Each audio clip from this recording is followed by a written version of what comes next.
Hello, I am Syd Austin, and I am the current chair of the Owen District Chamber of Commerce. And I was asked to participate in Grey County Reads on behalf of the Chamber.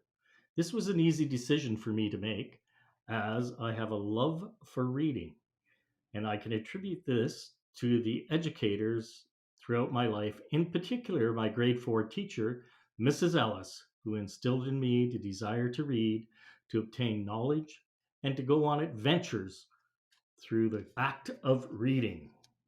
When I received the list of what I could choose, I chose Della Owens' bestseller, Where the Crawdads Sing.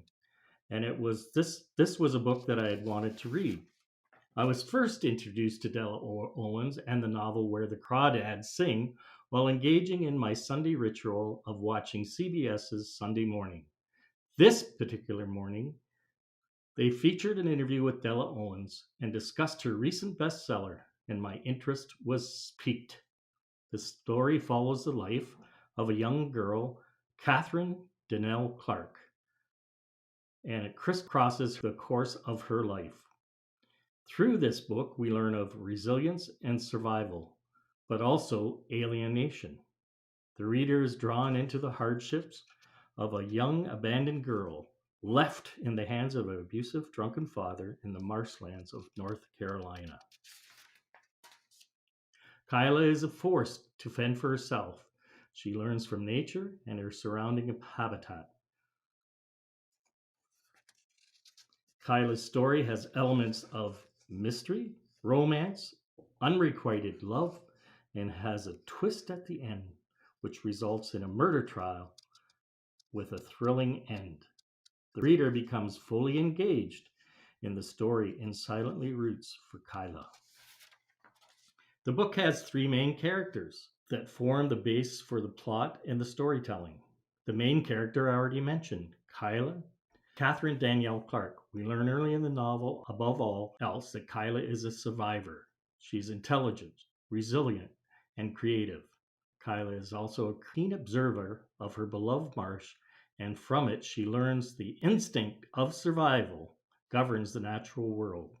She also comes to the realization that the marsh is her home, but she needs more, and it's not enough to satisfy her physical and emotional needs as she matures. This forces her to observe from afar, but eventually to reach out for human contact. This leads to the second main character, Tate Walker. Tate is a friend of Kyla's brother, Jody. He is a kind and caring individual who takes an interest in the young girl. Tate slowly befriends Kyla and gains her trust.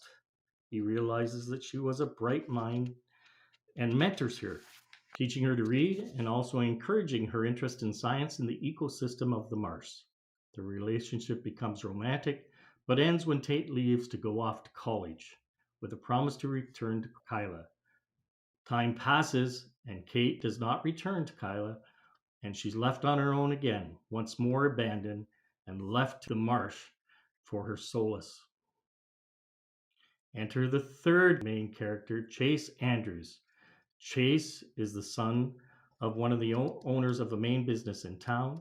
He's also a celebrity of sorts among the town and his peers, having been the star quarterback in high school. He's spoiled and used to getting his own way, and he noticed Kyla from afar as she blossoms, and he pursues Kyla to try and win her affections. Kyla learns that Chase is not true to her and breaks off her relationship with Chase. Chase, being used to getting his own way, forces himself on Kyla. She escapes, and later on, Chase is found dead, and Kaya becomes the main subject of his murder.